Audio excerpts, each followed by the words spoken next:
We have another great show for you tonight. At least we think so. We'll run down that guest list for you in just a moment. But there are several ways to get this fine piece of radio broadcasting. Way number one is on 91.7 on your FM dial. That will be WYXR. We are on right now. You can also find us on the WYXR app. We are on the TuneIn app. We are live streaming the show tonight on Facebook, so if you're a Facebook fan or fanatic, you can go to my page and you can watch the show live. And when the show posts in a day or two, you can actually access it from the podcast perspective. We are a podcast, yes, we are. And when the show posts, you can find our show wherever it is you get your podcast. So there you go. That'll probably be maybe tomorrow, maybe Wednesday. I think I said we were on YouTube. If I didn't say we were on YouTube, we're also available on YouTube. And by the way, you can go to our page on YouTube. It says Real Talk Memphis. I'm wearing a kind of a cream-colored jacket in terms of the graphic there. And subscribe. Subscribe to the page. That way you don't miss anything, good in terms of the episode. You may miss the episode live, but you'll always have a chance to catch it on YouTube. And we're doing some different things on that page. Lulu and Bryn are using their technology genius side of things, and we're doing shorts now. Basically, if you watch the show or listen to the show and you might have missed something, there's always a bite or two within my guest parameter there that says something that stands out. So we try to pull a bite that stands out, and we use it as a short, just so you can see a little bit about what. Don't give away too much. Never do that. Just always a little sample, a little snippet of what you may have missed, and may encourage you to watch the show in the future. There you go. So in terms of the guest list tonight, we had an election last Thursday, a very pathetic showing in terms of folks going to the polls. 23% of the electorate decided to go to the polls on election day. However, we did have some winners, and I congratulate all of those who won in their election this past Thursday. One of those individuals is going to be new to the county commission, and she is going to join me in just a few minutes. Her name is Amber Hewitt Garcia. She is the commissioner-elect of District 13, and she will stop by and talk to us a little bit about all of that. She is also, until they're sworn in on September 1st, she is still a member of the Memphis and Shelby County School Board, so we might talk a little bit about that as well. A little bit later on, we're going to be speaking with David Reeves. David is an alderman in the city of Bartlett, and I have him on the show because he brought up a proposal that it's not the first time it's been brought up, but Bartlett is one of the 6, outlying, areas, that comprise Shelby County. And he has an idea of maybe the 6 independent municipalities separating from Shelby County and forming their own county. Well, that's an interesting thought. It's not the first time it's come up, but we'll talk to him more about that. What do you think about that? Are you Lakeland and Bartlett and Germantown and Collierville and whoever else I missed? Whoever else I'm missing? There's like 6 municipalities out there. So we'll talk a little bit about that. And in the second half hour, one of the longtime labor unions in this town, AFSCME Local 1733, has been fighting for a very long time for equitable wages, especially for sanitation workers. Well, last week they met with Mayor Paul Young, and he agreed to increase their salary to $22 an hour, which they consider to be a living wage. We will talk to a member of that local union and find out, about the struggle it took to get to this point. And they have one more hurdle to climb in reference to getting this pay raise. So, yeah, a lot going on tonight. Good show on tap, a good guest on tap as well. But as we always start this show off, we celebrate birthdays. It's no small trick these days to fund your next trip around the sun. It's not promised, it's not guaranteed. So we feel if you made that threshold, it is for us to celebrate, and I do that by saying, "Hit it." All right, happy birthday, happy birthday. Going out to the following folks on this August 10th, 2026. Happy birthday to Ann Yates, celebrating today. Jennifer Sharp, celebrating her birthday today. Happy birthday to Jackie Gray, to Casey Morgan. Happy birthday, Grace Powell. Phyllis Williamson, celebrating her birthday today, as is Leslie Clark and Nicole Rogers. And if I missed anybody, I'm sorry, but from all of us here at Real Talk Memphis, we wish you a happy and healthy birthday on today. We hope you celebrated it with love and laughter. And from all of us, we hope to be with you next year for your next trip around the sun. We're optimistic around here. Thank you. Appreciate that. Let's take a quick look at news and notes, shall we? Of course, we talked a little bit at the top about the primary election that was held last Thursday. 23,000 people went to the polls. In case you're wondering, there's about 580,000 registered voters. So you figure that one out, because I promise you I cannot. And as I said, we congratulated our new county mayor-elect. He is Mikhail Lowry, our new sheriff-elect, Anthony Buckner, and others. Now, in the districts that were separated, when 9 was split, 9, 5, and 8, congratulations to the winners of those. Chaz Mulder won on the Democratic side in District 5, Heidi Kuhn in District 8, and Justin Pearson on the Democratic side, all those from the Democratic side for District 9. They will be going up against Charlie Hatcher in District 5, David Kustoff in District 8, and Brent Taylor in District 9, all on the Republican side.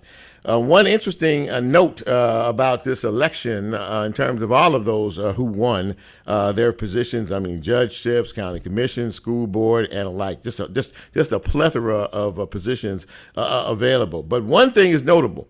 In the November election, we will, for the first time as a state, elect a woman to be governor of the state of Tennessee. That's never happened in the history of the state, but it will happen this November as Jerry Green on the Democratic side goes against Marsha Blackburn. A trunk party, and many of you may have heard this story, pretty tragic situation. Trunk party for someone who was heading off to college turned tragic after a mass shooting that happened on Saturday night in the Douglas community. 5 people were shot. One, unfortunately, was killed after an apparent argument broke out at the celebration, and the guns came out, and the shots started to be fired. Dr. Chandrika Hazlett, 34 years old, was pronounced dead at the scene. This incident is still under investigation. Late this afternoon, the Memphis Police Department said that they did arrest 2 individuals for this shooting incident. They are looking for another person as well. Now, any loss of life at the hands of a violent act is a terrible situation. And this situation, of course, this tragic shooting was no different. They had a press conference this afternoon, and some political folks were there, and the police chief was there, and then Mayor Young made a statement. I just want to say that, every tragic consequence has its own pain associated with it. We have had a lot of people who have been shot, who have been injured, who have been hurt in many circumstances, and we don't have press conferences for everybody who does, because we probably would get nothing done. But I want to emphasize that any tragic event is especially tragic for those it affects. Family members, those left behind, friends, colleagues, the whole 9 yards. In terms of situations like this, I am very happy that 2 individuals have been arrested for this murder and this shooting. But let us not forget all of those other folks who don't get quite the attention that this case did. whose family members are struggling and who are suffering now at the loss of a loved one no longer in their midst. And we must also acknowledge situations and circumstances like that as well. This was a tragedy, no doubt about it, but we have seen many, many tragic situations and circumstances that don't get quite this type of attention. And anybody who has suffered a loss of life, whether it be a family member, or a friend, colleague, or whomever, feels exactly the same way as these folks do as well. And let me see here. The last thing I want to say, there's a trial going on for two former Shelby County jailers who were charged in the death of an inmate at the Shelby County 201 complex down there, Gershon Freeman.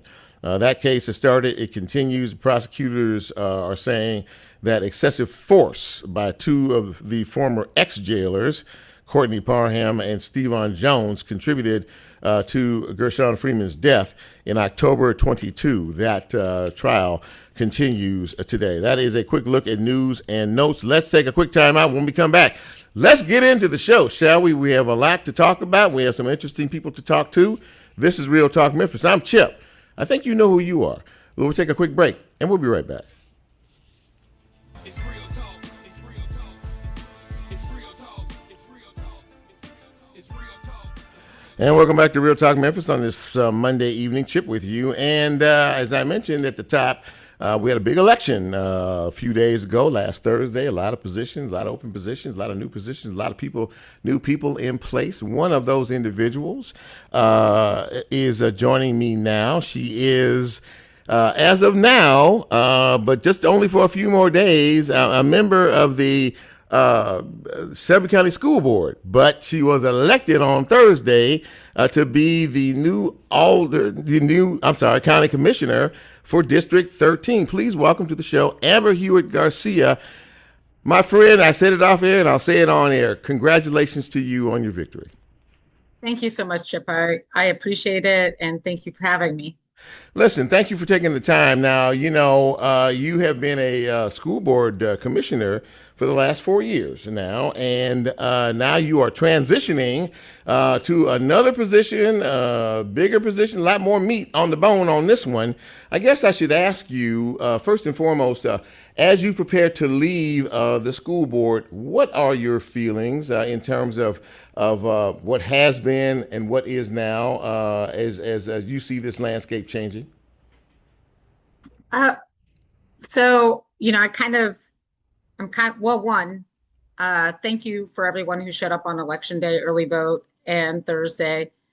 I think, what I said in people's homes and in public spaces is that one thing that you know about me as going on to the Shelby County Commission is that I can handle tough leadership situations. I think the opportunity of a school board member moving to county commission is that county commission is our funding body for Memphis Shelby County schools, but also the municipalities. I know later in the show you're going to talk about sort of the conversation about how we are a united Shelby County. Yeah, it is not just MSCS, but all of our school districts have a responsibility to understand the opportunity that we have to unlock additional dollars.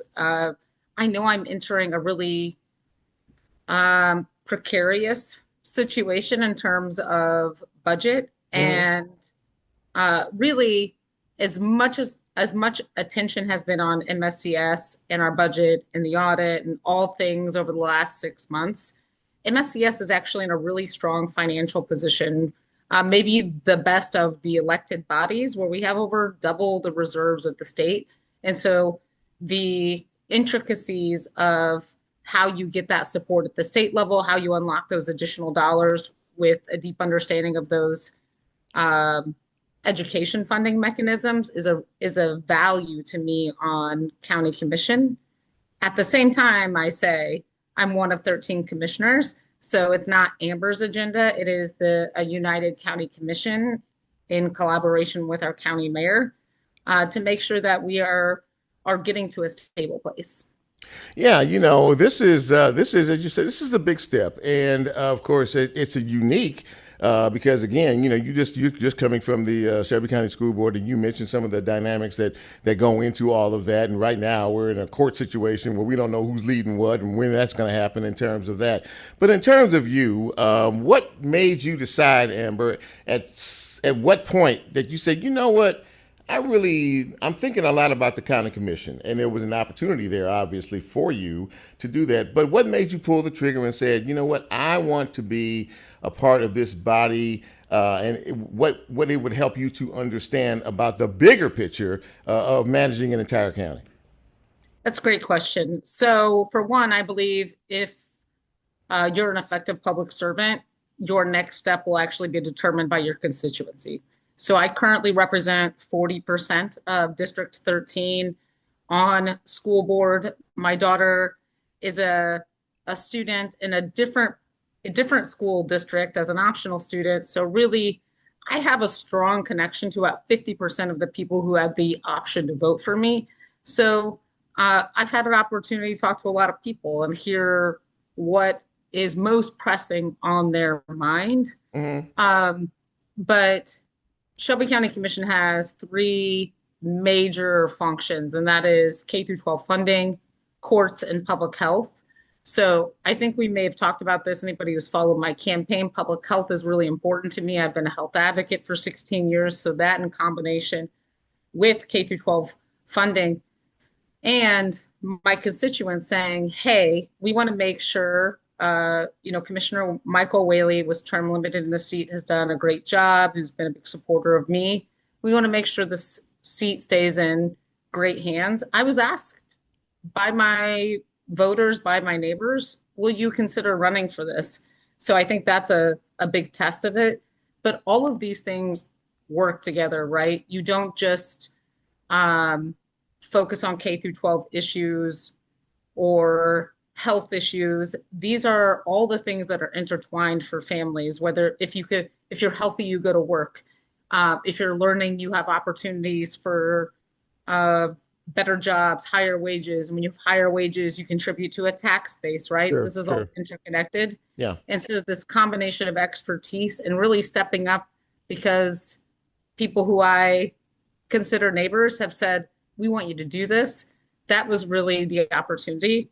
And I think my sort of diverse background in government, nonprofits, I used to lead the K through 12 budget for the state of Illinois, over $13 billion in funds.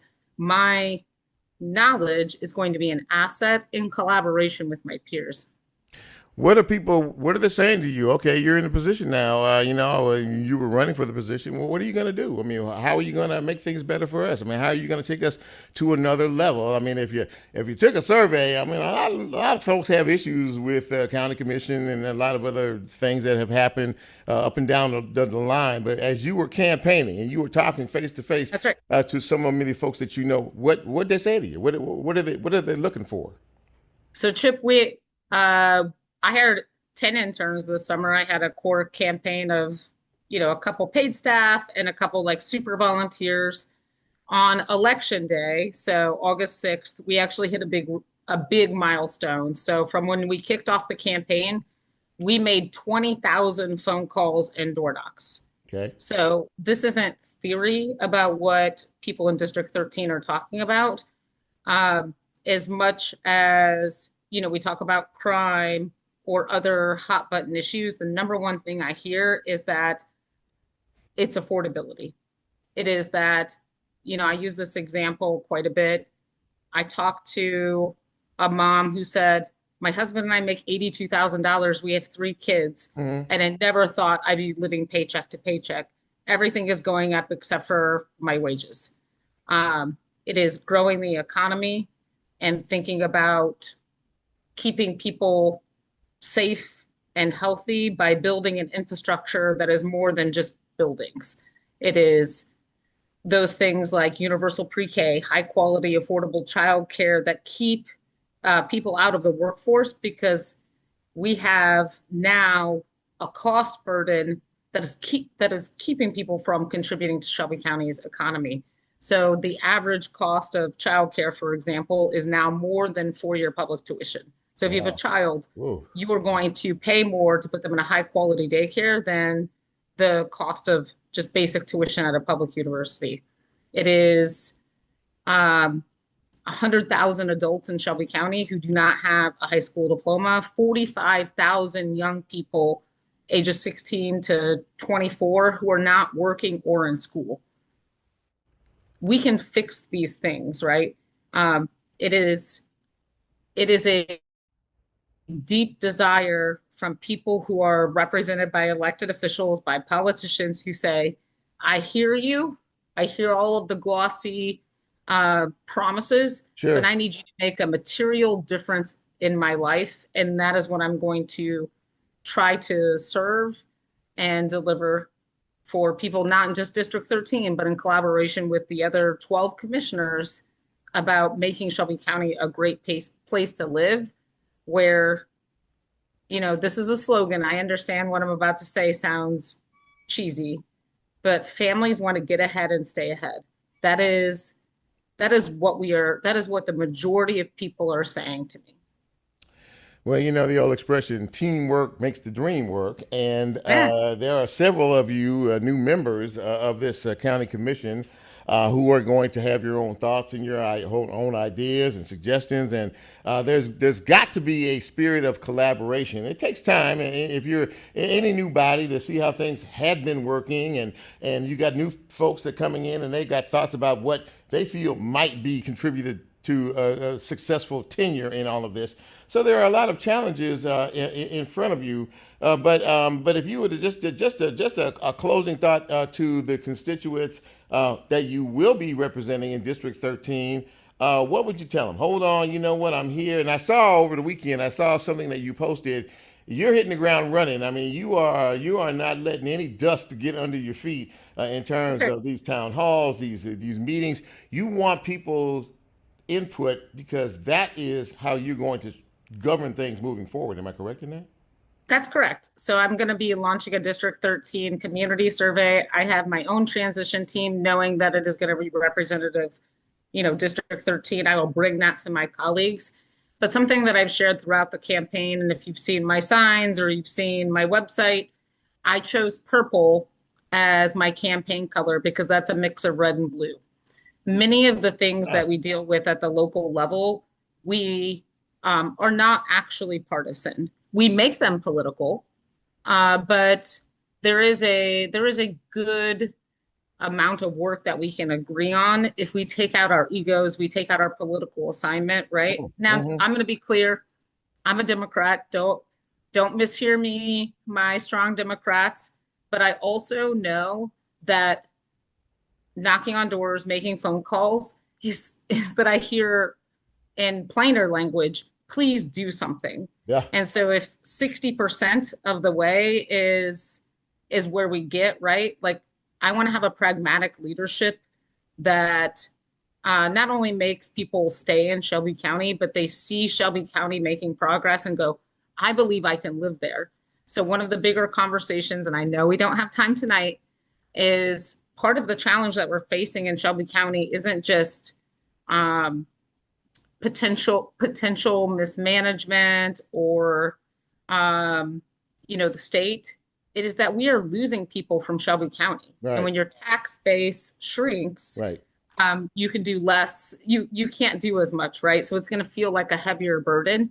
We all need to be champions and cheerleaders for making Shelby County home. And I believe that is something that I can help with on the commission. And, I've talked to our mayor-elect who wants to make Shelby County a place where they say, I can make a home there. And as somebody who is a transplant to Shelby County 16 years ago, it's possible. We can do it. Well, listen, we look forward to this. I'm sure that you and I will have a few more conversations as time moves forward. But again, congratulations. Big steps ahead. I think you're more than ready for it. And I wanted to thank you for taking the time this evening to come on the show and talk with us a little bit about this. And I look forward to talking to you down the road, my friend. Well, thank you so much, Chip, and I look forward to coming back. Thank you so much, Amber. Amber Hewitt Garcia, ladies and gentlemen, Commissioner-elect in District 13 out there. She knows that the work is steady and the work is hard, and I think she's up to the task. Let's take a quick break. When we come back, we're going to shift gears.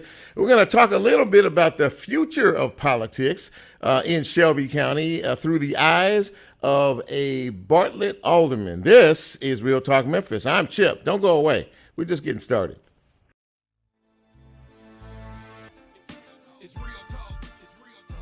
And welcome back to Real Talk Memphis on this Monday. Chip with you, and politics is an interesting topic of conversation from time to time, and every now and again, folks get to thinking about things and figure, maybe this will change the parameters, or maybe this will make things better if we did this or that or the other. Well, my next guest is someone who is deeply immersed in the world of politics in Bartlett, Tennessee. He is an alderman out there. He is David Reeves. And David, it's the first time you've been on my show, man. It's great to see you. How are you tonight? I'm doing great, man. It's nice and warm outside, so I just got through cutting the yard, so I'm ready. I'm ready to cool off a little bit. Oh my gosh, man, you are brave, man. No doubt about that. Well, listen, thank you for coming on the show. So, recently, about a week or so ago, you came up with an idea. We saw a story in the paper in reference to it. Now, this is not the first time it's come up about the six municipalities that are included in Shelby County and a possibility of looking at maybe separating yourselves from Shelby County as a whole, and perhaps maybe taking the six independent municipalities and turning them into one big municipality. What is there about that idea that intrigues you so much? Yeah. So first of all, thanks for having me. So I don't know if most people know, but I was a county commissioner for 4 years, Yes, you were. That's right. from 2014 to 2018. And so to kind of give you a little bit of a backdrop, I look at county politics a little bit differently than others because I've been immersed in it. But one of the biggest concerns I have is the trajectory of the Shelby County governance model and kind of what it's doing in general and how dysfunctional it is and how it's approaching insolvency and bankruptcy. And to be honest with you, it started back when I was a commissioner, really with the community enhancement grant programs, which to me is nothing more than giving away money. Mm-hmm. And I think over time that has really damaged the overall county coffers. So my thought process is, the reality is this train is on the tracks and is getting ready to come off the track. So maybe we come up with a different solution for those of us who don't want to be a part of a train wreck. And so this has been brought up before, the possibility of having another county. Shelby County, it's a tough, and don't get me wrong, it's a tough lift, heavier than municipal schools, but it's been talked about before. It is possible, but it is almost impossible to do, so. One of the things you mentioned, David, and the article that I read was for the classic example of maybe the train, sliding around the tracks a little bit is the fact that the county had to borrow $125 million to make payroll. And that to anybody who's, out here living, working, scrapping and everything else, that's a little tough to hear. And I know that that's one of the issues that you had about the financial stability of the county, and that you don't necessarily trust them in terms of that. Am I correct in that? So realistically speaking, they've been raiding their fund balance for forever to pay for stuff that money they didn't have, right? So they either should raise revenue or cut services. But to be honest with you, I think the reality is a lot of what is hurting the county is how money is being leached into nonprofits specifically. If you've ever spent any time down at the county, you will find that it is a revolving door of nonprofits and lobbyists that come through there. So it is a self-inflicted wound. The unfortunate part, it's the way people get elected in the county, and I don't see it going away anytime soon, which is the reason why we're revisiting the concept of possibly dividing the county up and having two. And I'll be honest with you, if the comptroller comes in and has to fix Shelby County, which it looks like he's going to, there is even a scenario that could be that the county could, if we don't fix it, the county could actually be dissolved. And at that point, there is an opportunity to create two counties. To be honest with you, I'd love to have a county that don't have any property taxes, that don't have a wheel tax, and definitely isn't giving away a bunch of money to nonprofits. that's eating away at the tax base. So I think there's opportunity there. I think we need to be ready for it, and so I think it's a conversation to have. So you've had started to have conversation with some of the leaders of some of the other municipalities around, and what is their take, or what are you hearing in terms of the pros and or cons of this idea? I think the reality is that the municipal mayors have been talking about this actually for quite a while. It's not made its way into the alderman boards. It's specifically stayed with the mayors. I think the reality is that some of the municipal governments are pretty significantly dependent on assets, particularly in Memphis, and I think that that creates a problem for them, particularly in the way of sewer. Especially, I also think light, gas, and water creates its own potential issue as well. It's expensive, right? I mean, you'd have to take on your portion of the pro rata debt. We'd probably have to come up with our own utility. But at the end of the day, I think the reality is that most people, if you looked at the dollar and the cost benefit, could very well be on board with it. However, the reality is the current mechanism today would require some changes to the Tennessee Constitution because there's some very specific parameters around starting a new county. However, that is not impossible given the current political dynamics within Shelby County and Nashville. That's very interesting that you brought that up, and I just kind of wondered, and I know it's something that you broached, and there's a lot of moving parts to all of this, and you suggested that as well. And it's hard to predict what the constituents would say about all of this. You don't work in the other municipalities, but you do work in Bartlett, and you do represent Bartlett in terms of all of this. And if there was a plan laid out that addressed some of the more important issues, do you have any thought one way or the other about what the constituency in the city that you represent which way they'd go? I think if the plan was one that created a better environment or a better county governance model, which they benefited more from it, either by changing the way that we run that particular government, or it's just closer to the people, I definitely think that they would probably be on board with it. I think the only reason why it's even coming up is because, particularly when the $125 million borrowed, you could hear the scream come from the suburbs, particularly around this particular issue. So that's really when it came up. I mean, we've been watching, we've been paying attention. We've been talking specifically in Bartlett about potentially moving away from a property tax rate and what would that entail. So the reality is that there is a way to redo the governance structure that I think that they would like, because one, they would get more services, but two, they would probably pay less within the process. So it's, plus a lot of them would love to have their own prosecutor, their own district attorney, and their own jail, and kind of get away from some of the folks from like Steve Mulroy and those guys. So I think there is some benefit to it for people. Finally, I would be remiss. I'm a Bartlett resident, and Bartlett has grown. It continues to grow, and it continues to move in an upward direction. In terms of that, are you pleased in terms of the growth of the city and the direction that the city is going as far as the future is concerned from your seat?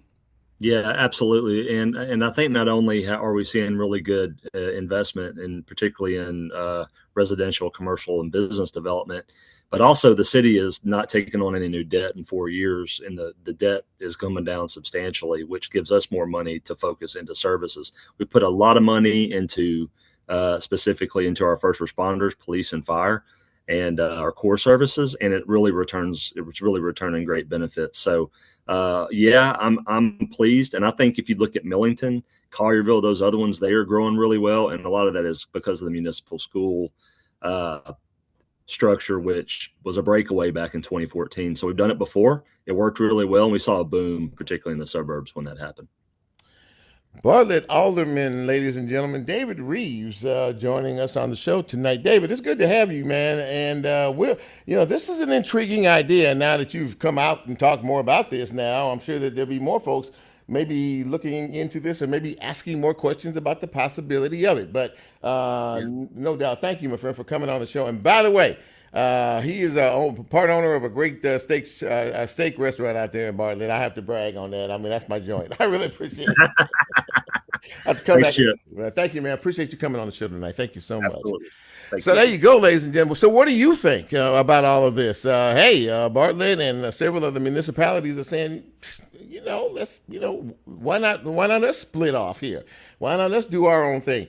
A lot of heavy lifting, and there's a lot of state politics involved in all of this if it should ever get to a place where there's a tangible conversation. But what do you think?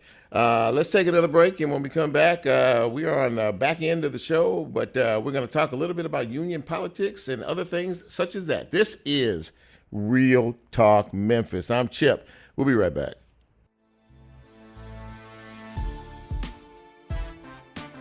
Now back to more Real Talk with Chip Washington.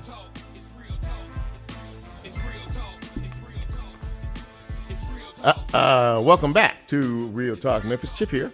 We've had a great conversation with a couple of guests so far. I was waiting for someone else to call in and join us. AFSCME, the local 1733 chapter, is an organization that goes back a very long way in the history of the city of Memphis. In terms of sanitation workers, you may not remember, but in the annals of history, those individuals who were sanitation workers back in the 60s that Dr. King came here not once but twice to march for their rights in terms of, and they carried signs that said, "I am a man." Those images are seared in the annals of history here in the city of Memphis and Shelby County, and they've always been fighting for their rights to equal pay, their rights to be able to pay equity, and be able to afford to live from day to day, from week to week, from month to month, and from year to year. Well, they have been in a continual conversation here recently with the city of Memphis about a living wage, straight up a living wage. And what does that constitute? Now, that for everybody, that's different. But for them, a living wage would be $22 an hour. The minimum wage here is $7.50. So that's about triple what one would get in terms of that. Well, last week, Mayor Paul Young of the city of Memphis met with the union leadership, and they came to an agreement that they would indeed get this raise to $22 an hour for the sanitation workers. Now, that was a big fight, and there was a lot of back and forth in all of that, but the unions stayed strong, they stayed unified, and they got their money. Now, the next step in the process to get it formally approved is to go before the city council, and I believe the city council meets tomorrow. But I was told by some of the union reps that they felt like this was going to be where the battlegrounds lie, right here, because they at one point some of the union folks said, we had a lot of the city council folks were behind us, they were supporting us, they were backing us, they were in our corner. But now things have changed, and some of them have decided perhaps maybe to move on or not necessarily agree with this, because if you look at this thing from the economic perspective, the city and the county are both broke. I mean, in terms of money and money shelled out and things that are coming up and this and that and the whole 9 yards. And I think many of you out there who might be listening probably realize and understand that as well. We were supposed to have, as I said, one of the folks that it was on the leadership committee in terms of this decision of this pay raise that was going to join the show. I don't know if he will or not. But these things happen. How many times have I told you in the 5 years I've been doing this show that live radio is just that, it's live, and you never can tell. You always have to adjust and move from one side to the other in terms of getting guests on the show. So we're probably in a little bit early tonight, but I want to go back to the whole notion of new leadership. Amber Hewitt Garcia was on. She is the commissioner-elect in the District 13, and she talked about some of the things that needed to be done. She has a very diverse background. She is wrapping up now her time on the Shelby County School Board. And we all know how divisive that situation has been and how many of the ups and downs that they've had to go through.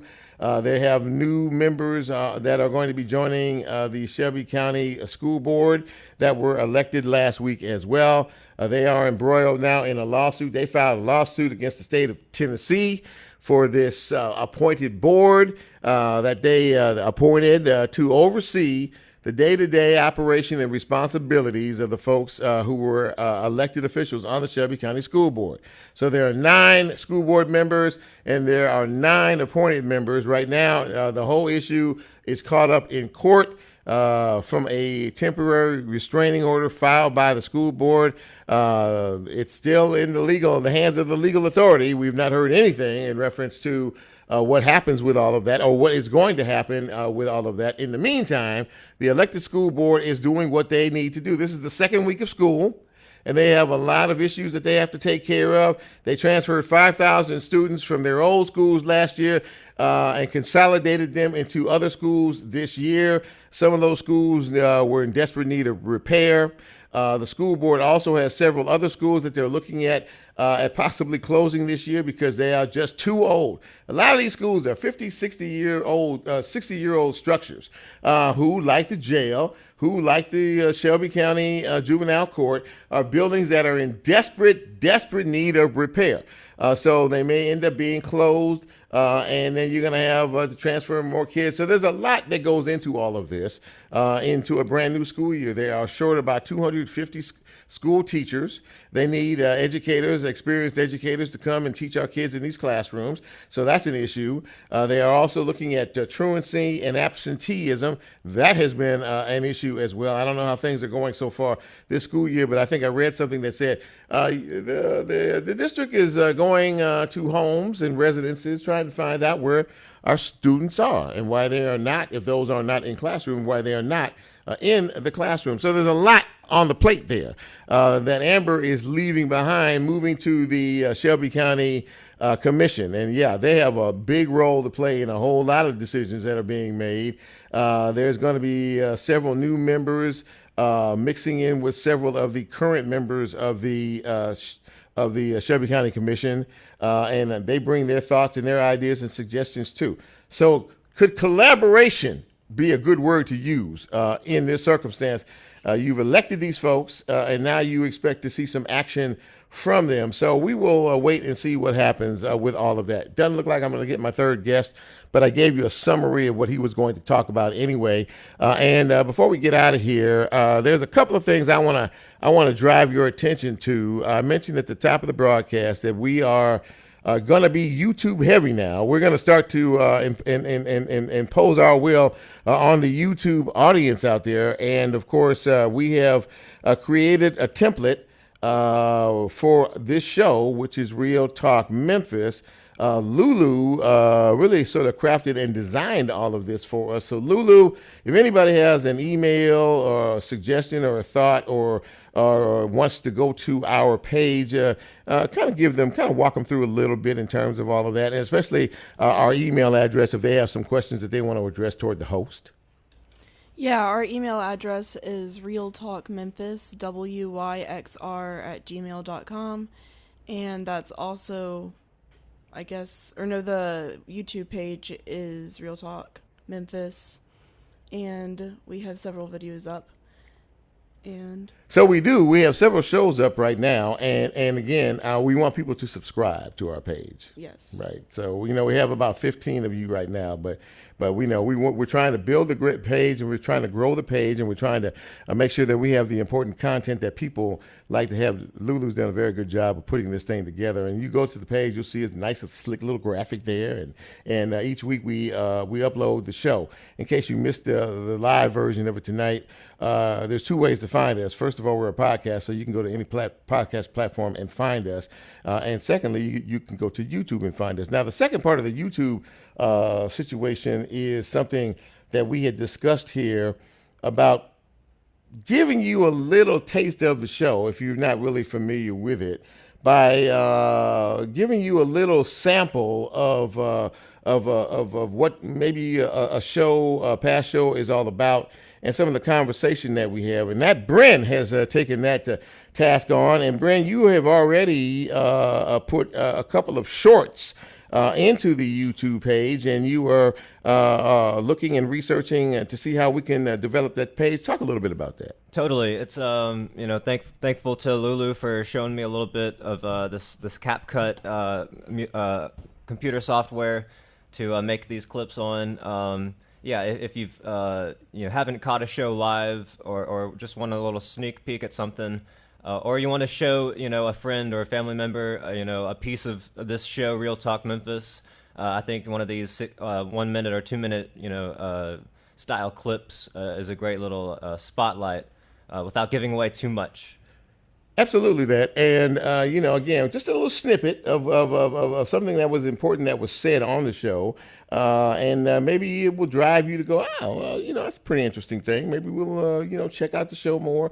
We're trying to grow the show, not only here locally, but nationally with YouTube and, of course, everything else that we do in reference to all of this. Now, my show is up for tonight, but fear not, because Bryn, who you just heard from, is the host of the show that is up next. It's called Event Horizon. Bryn, what do you have for us tonight? I appreciate the shout out. I'll be trying to deliver some summer vibes amongst the hip hop and metal worlds. Summer vibes. That's right. I just like saying that, summer vibes. That's pretty good. What are you laughing at over there, Lou? Anyway, stay tuned for Bryn and the summer vibes, ladies and gentlemen, on the big show. Absolutely that. So as he plays this out, thank you all, as always, for being a part of what we do here. We appreciate it. We really do. And if you're watching on Facebook Live, you can actually see my crew. I'm the guy in the back in the blue. Hello. And Bryn is right up there front there. He is the host of the big show. And then Lulu, wave to the camera. So that's Lulu. She produces the show and does a wonderful job in doing that, trying to keep the host straight. So listen, if you like what we do, continue to support us. If you have guest ideas, thoughts, or suggestions, reach out. I'm always good to pay attention to stuff like that. But go to YouTube, subscribe to Real Talk Memphis. I don't think you'll make a mistake doing that. And if you like what we do, tell somebody. The more folks know, the more we grow. So for all of us here at Real Talk Memphis, for Lulu, for Bryn, who's coming up next, and for yours truly, the humble host, thank you, Memphis. Appreciate you more than you know. And until next time, we are out.